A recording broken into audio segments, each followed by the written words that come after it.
and welcome to the At Peace Parents podcast. I'm Casey, and I'm here to empower you in your decision-making as a parent of a demand-avoidant child. My goal is to share insights that will generate aha moments and support your connection with your child.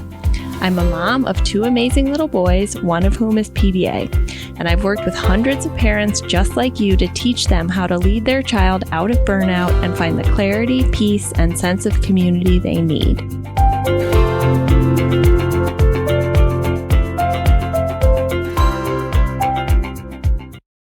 If we don't stop our PDA children's distressing behavior in the moment, won't they grow up to be abusive adults?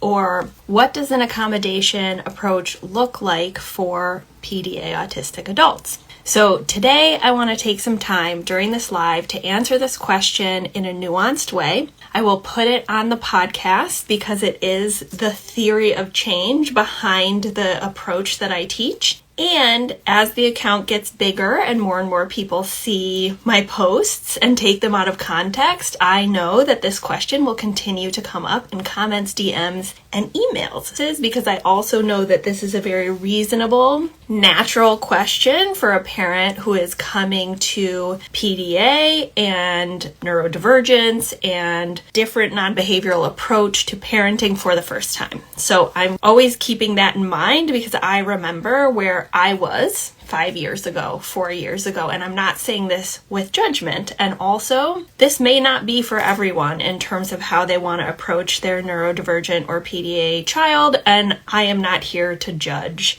anyone. Okay, so again, the question is, if we don't stop our PDA children's distressing behavior in the moment, won't they grow up to be abusive adults? Right? And so I want to specify and clarify what I mean by distressing behavior, because I would address this question differently if we're talking about like violence or harmful behavior that could actually result in emotional, psychological, physical harm to another person, including the PDA child or teen. So let's walk through the scientific approach to how I understand this using an example like a child swearing at you. Okay, so like you say, hey, could you put your shoes on? And they're like, F you, mom. No.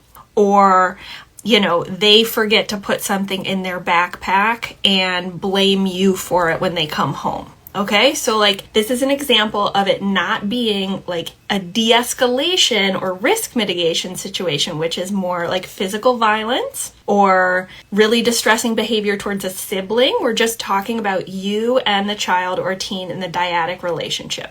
Okay, the next thing I want to say, caveat before I start, is I know and work with many PDA autistic adults who are parents of PDA autistic children because it is genetic. So unsurprisingly, there is a higher incidence of parents who identify as PDA or otherwise autistic in my coaching containers and programs. An incidence like 20% would be PDA identifying of either the parent or the lead parent or the non-lead parent. Okay, so caveat that like, yes, I do have some data about what PDA autistic adults look like or how it results if, a connection accommodation approach is used. However, I'm really going to be coming at it from the theory of change and the data that I have in my own family and the families I've worked with for how it works to not use explaining, teaching, punishing, rewards, sanctions in the moment. All right, so welcome everybody. This is probably like the hardest thing I teach because it is nuanced, but I'm going to do my best to be super clear. So I'm going to talk about 6 things. 1, the assumption which underlies the theory and where it came from, the hypotheses and how we can test them, the data that we have that we can look towards, and then the causal mechanisms that I believe are at play, and then my personal belief for what this will look like in adulthood if you follow an accommodation approach without trying to predict your children's future, because nobody can do that. Okay, so before we begin, I need to clarify my assumptions because that's what academics do.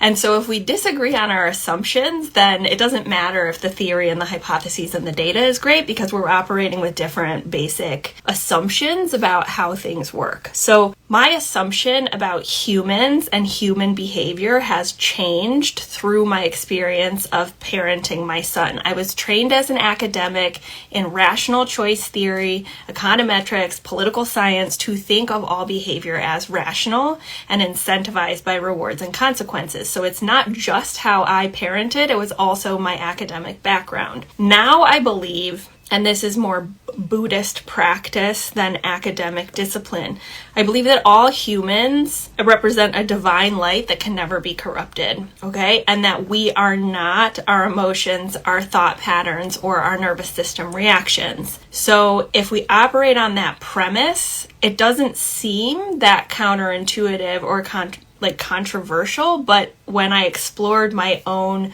socialization, the education I had, the academic training I had, even the religious upbringing that I had, a lot of the assumptions I was operating on were based on the idea that actually humans aren't a divine light and we need to reward and sanction them into being good, right? So that's the first thing that we need to be clear about, of like, if we have a subconscious or conscious belief that like, actually humans are pretty terrible and violent and we need to like rein in their animalistic nature through control and compliance, whether that's through your upbringing, through a religious practice, whatever, we're going to have a hard time shifting into the trust that underlies this assumption, right? And so this isn't a religious belief, it's a practice of seeing the innate Buddha nature that exists within all of us that can never be corrupted. It can be obscured by our nervous system reactions, our thought patterns, our trauma, and our emotion. Okay, so that was a big shift for me, but in order to do this type of parenting, you have to shift yourself to trusting the innate goodness of your child, even if they're violent, even if they're screaming the F-bomb at you all the time. Because if we don't believe that, then we're always going to revert to trying to control and condition and change our children, right? And this is not an easy shift. Like, this might be something that you work on for years, or you might be required to actually try something different and then see the shifts, and then you can start to see that child behind the fight, flight, or nervous system response. Okay, so that's my assumption. That's how I operate with you guys. That's how I operate with myself, with self-compassion, with my children, even in the hardest moments. So that's the assumption. What's the theory? So the theory, we can look towards adult autistic advocates, and I'm going to name a bunch of them that you guys can follow to understand how the brain of a PDA child or teen works, right? So we have, I know he's problematic, but I learned a lot from him, so I'm going to name it: Harry Thompson, Christy Forbes, Sally Cat for the internalized expression. We have a lot of writing from Neuroclastic. We have Demi Burnett, who's talking about her internal lived experience as a PDA autistic adult. And then we have all the other autistic adult narratives about like sensory, social communication, executive functioning, nervous system, burnout, all of that. Okay, so if we take what they say as true, which I do, I believe them for how their brain and nervous system works, is that for the PDA brain, the child or the teen, anytime there is a perceived loss of autonomy, freedom and choice, or a loss of equality perceived to another person, a situation, etc., it's going to activate the nervous system to be perceived as a threat. Right? So if that is true, which I believe other people's lived autistic narratives about how their brain and bodies operate, then we can think about, okay, this is actually related to the nervous system and neuroception. Okay, and this is why I keep a brain in back of me so I can point to it. Okay, so if we take lived experience and we take testimonies and we believe it from the source, which I do, then we can turn towards, okay, it's a nervous system disability or difference. What do we know about nervous systems and brains? And then we can turn to an existing literature on trauma, brain science, brain development, and polyvagal theory, right? And so what do we know in the literature, in the academic space about this? What we know is that, to oversimplify, there are like two parts of the brain that operate often. The frontal lobe, or the thinking brain, which is where empathy is accessed, connection can take place, rational thinking, cause and effect, and learning. And then we have the survival brain, which is the older part of the brain, which is actually operating often on a subconscious level much more quickly than the frontal lobe. And it's a reaction that this part is just designed to keep a person alive, and all of us that have that. But if you have a PDA child or teen, or you're PDA yourself, this is going to be related to the perception of autonomy and equality. Okay, so what's happening? Your child or teen is constantly perceiving threat, and that part of the brain is telling their nervous system either go into fight or flight or freeze pathway. Okay, so two pathways, both related to the nervous system. Fight flight will be both a physiological internal experience and a behavioral expression. So inside the body, you might have heart racing, you might feel itchy, your pupils will dilate so you can like see your focus in order to escape the lion. If you're an antelope, blood will rush to the extremities so you can run or fight. You might vomit or have diarrhea because you're getting rid of excess fluids in order to survive. Okay, what's happening for a PDA child or teen is that fight flight is happening, but it's not related to the objective lion that like a parent can see of like, oh my gosh, they almost got hit by a car or kidnapped. No, it's related to the perception, the subconscious perception of threat. The other pathway, which is more internalized, is freeze and eventually shutdown, which is like the deer in the headlights or the antelope who actually shuts down and like their body plays dead because predators don't eat dead prey, right? So there's a physiological response where the metabolism actually slows down, the blood rushes away from the extremities in case the lion bites the antelope, etc. So there's like hormones, like in the case of freeze, we're actually getting endorphins because it's like a shock state, and the fight flight, we're getting cortisol, adrenaline. So this is physiological, right? And this is really important. This is really important because I'm going to get to the point where parents are like, you can't respond to that behavior without correcting it because it's not behavior. It's a nervous system response. So remember this part of the theory. Okay. So this is what's happening inside your teen or child's body. However, what do we see on the outside? We don't see where the blood is going. We don't see the cortisol. We might notice dilated pupils or a little bit of clenching fists, but we're not noticing how the blood is rushing to extremities or away from them. What we're noticing is the behavior, which I call the behavioral expression of the disability of PDA, autism. Okay? So what does this look like? Fight or aggression, which might look like F you, mom, throwing something, growling at you. Flight, running away, climbing on the backs of chairs or couches or windowsills or on top of the van because they don't want to go to school, or they're perceiving threat. It's not under their conscious control. Or freeze or shutdown, which is like, can be selective mutism. It can be going into a turtle shell, crying, but like, noodle body refusing to, for example, leave the house. Okay, so yes, these are all very distressing behavioral expressions of the disability. However, they're being misinterpreted by many of us, myself included, 4 years ago, as under the conscious control of our children and teens. And so when something's under the conscious control here, of course we use strategies that are developed for this part of the brain, which is teaching, explaining, correcting, rewarding, sanctioning, punishing. Okay, so when our children have a fight, flight, or freeze response, they are not operating from this part of the brain, which is where the paradigm comes from of teaching, explaining, correcting, punishing, sanctioning, and consequencing in the moment, right? Because what happens if we do that when a child who is PDA autistic or traumatized or otherwise neurodivergent is in the survival brain? for a PDA child or teen, what's going to happen is that you correcting them, even if it's gentle, even if it's like, we don't swear in this house, or I'm not going to let you swear at me, or, whatever it is that you reflexively respond with, even if it feels gentle or explanatory, will put you in the energy of being above them. And what happens when they perceive that someone's above them? That's the loss of equality.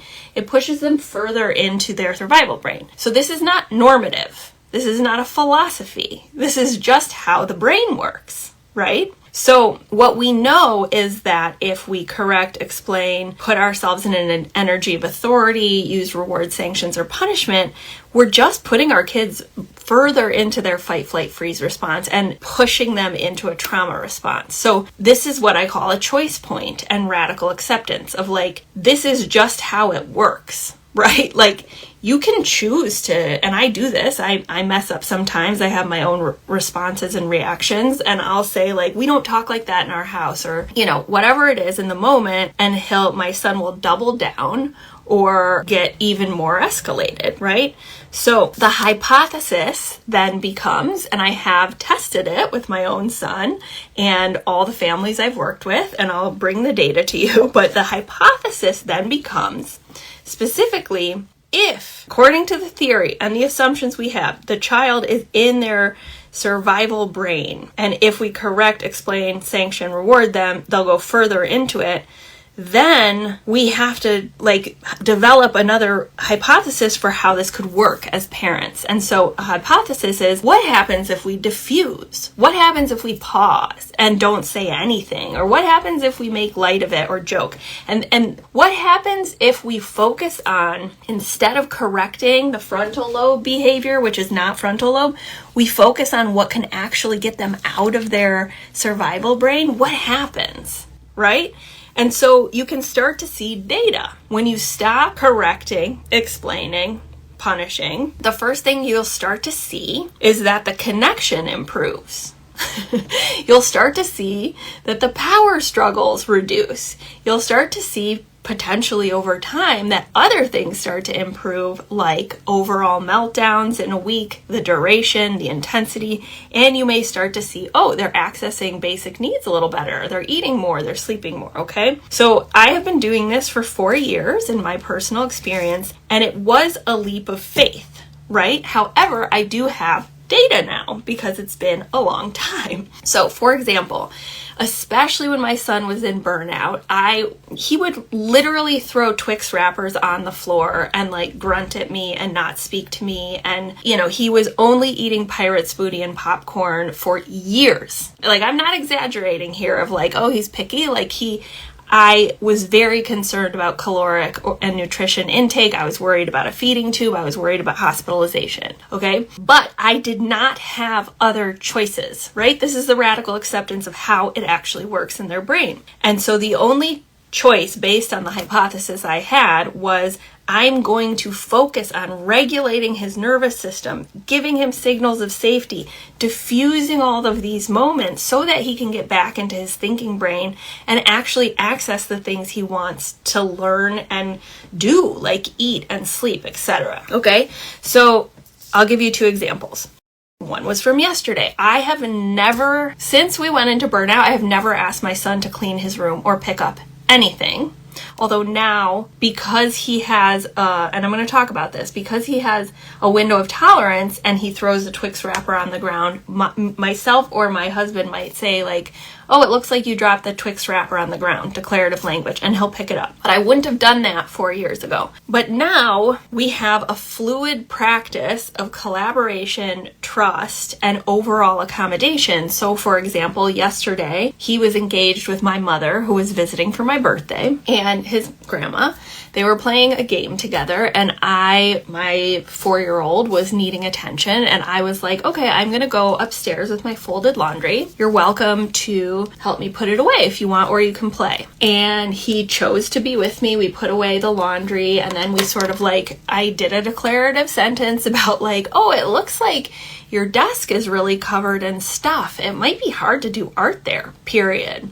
And he was like, oh, let's clean it up, right? And he's not PDA, so this was like a more fluid, easy practice with him. So we were cleaning it up, and what happened? We became a strew. A strew is like a visual cue of something your child can engage with autonomously or not. And what did my PDA son do? He gravitated towards my safe nervous system, saw what we were doing, took over like the spray, the paper towels and the fantastic spray, and started deep cleaning his room.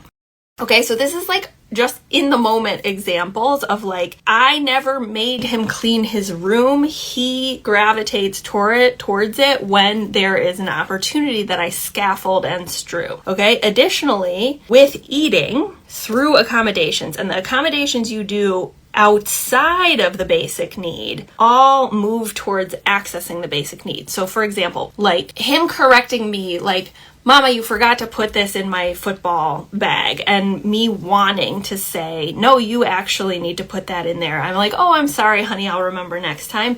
That's a choice point where I have a choice to activate or accommodate him. And I choose to accommodate so that it builds in his system, that it doesn't build in his system where he's getting to his threshold. And that moment relates to whether or not he can eat. That's the causality, okay? So over time, doing this in accumulation, he's gone from, eating pirate's booty and popcorn, literally, that I have to heat up to a specific temperature and deliver in a certain way for him to even eat calories, to he has now finally added hamburgers, grilled chicken, steak, fried fish. Okay, so it's a huge deal, but it did not happen because I explained it to him and sanctioned him and took a behavioral approach. Okay, this is also the sort of data we see when I work with families over a long time horizon. This takes time. Okay, so what's happening? Why does this work? Here's the logic. Okay, so your child has a threshold of tolerance for nervous system activation, the PDA child. And every time that their brain perceives a loss of autonomy or equality, they get like a drop in the water bottle towards their threshold. Once they pass their threshold, they're in fight, flight, freeze, right? It's like the window of tolerance from the trauma literature. The uniqueness of the PDA-er is that they're getting this all the time. It's not like, oh, I almost got in a car accident, my nervous system activated.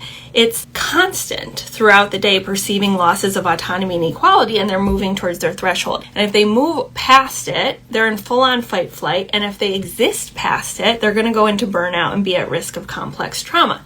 So what do we want to do?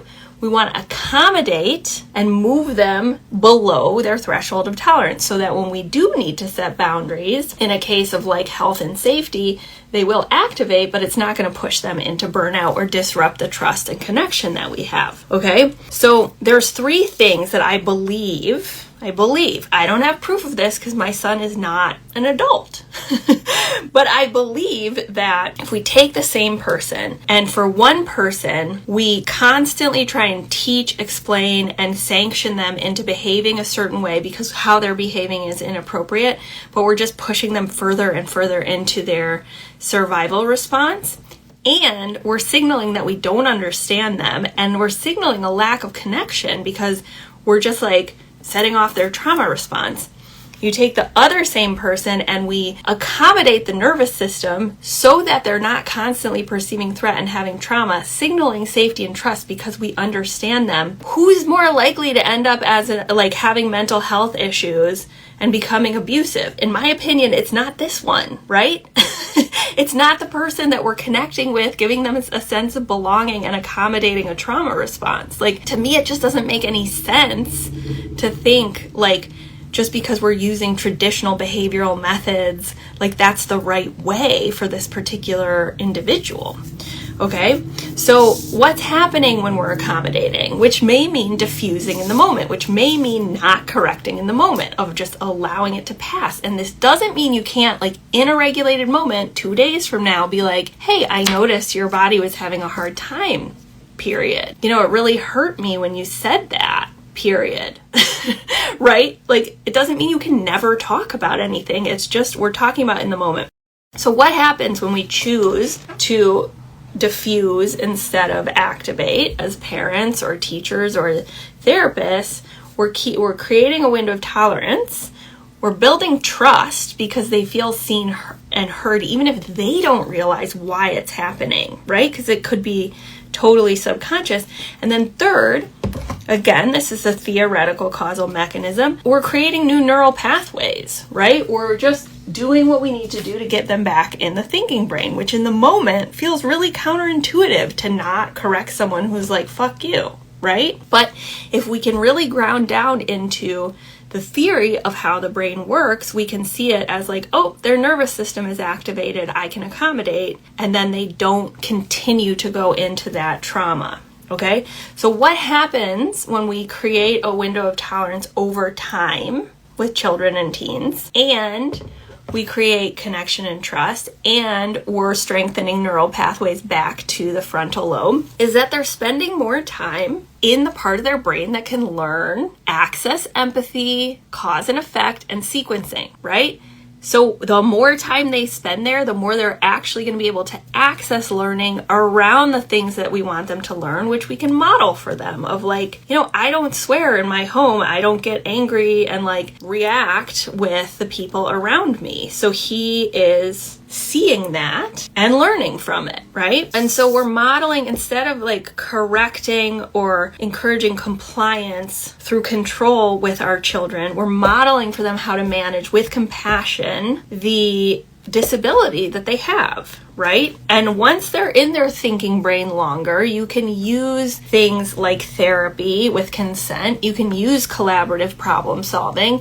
You can come up with ideas to solve problems, but you might not get there until you do this for a year or two. I mean, that's just the honest truth, right? Because we're trying to do something big. We're examining our underlying assumptions about human behavior. We're operating from a theory that's totally new and that there isn't a lot of empirical research on, and that exists is mostly parent reports. We're developing hypotheses based on literature that's not about PDA, trauma literature, polyvagal theory, brain development. And then we're experimenting as parents and collecting data, right? And so the data you might have is like, you start using accommodations, and instead of kicking you off the couch, your kid like puts their feet under your leg, right? Is that going to hold up in a peer-reviewed journal? No. But does it matter for your family? Yeah, because it's an indicator of connection, right? And that's the beginning of movement towards what your child needs. Then we take the data and we trust ourselves that if the causal mechanisms at play are accurate and the logic is accurate, then we're moving in the direction of supporting our children to be adults who have a nervous system disability or difference or neurotype that does disable them. However, we will have modeled for them how to manage their disability. We will have talked to them about it. We will have shown them how to be compassionate and non-judging in the face of nervous system activation. And in my opinion, we don't have a whole generation of PDA autistic adults who have been truly accommodated and seen. And so we just don't know exactly how it's going to look, but I will risk letting go of all behaviorism and not correcting in the moment because I know the counterfactual is trauma and rupture for my kid. Okay? And like, if this doesn't resonate with you, that is totally fine. Like, I am not a parenting philosopher. I'm literally just trying to survive like the rest of you and support my family and find a way to live with some joy, right?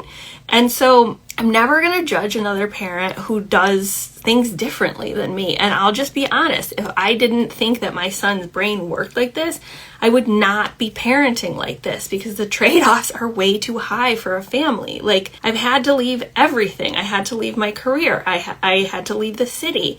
I've lost friends along the way, like, because of the weird way I do things according to societal norms. And it's just, I'm very grateful for this journey, but it's not something I would have chosen necessarily because it's big trade-offs and cost-benefit analyses. So I hope that serves you guys to feel empowered for those of you who have intuited a lot of this, but now you have the logic behind it. And for those of you who are sort of like exploring, like, a very natural question of, well, what happens like if we don't correct this behavior in the moment? This is the logic that I'm following for my coaching practice, for the education I provide, and also for my own family. And I will say that it has provided to my own family and to the hundreds of families that I've worked with. But it's also your choice, right? It's not like this is the right way and there's a wrong way, and if you don't do it this way, you're a bad parent. Like, I just don't believe that. Thanks everyone for being here with me at the At Peace Parents podcast. This is your source for all things related to understanding, supporting, accommodating, and advocating for your PDA child. To go deeper on any of these topics, check out my course offerings and masterclasses at the website www.atpeaceparents.com. To completely transform the way you think about and relate to your child and to bring peace and stability to your home, join us for the next cohort of the Paradigm Shift program.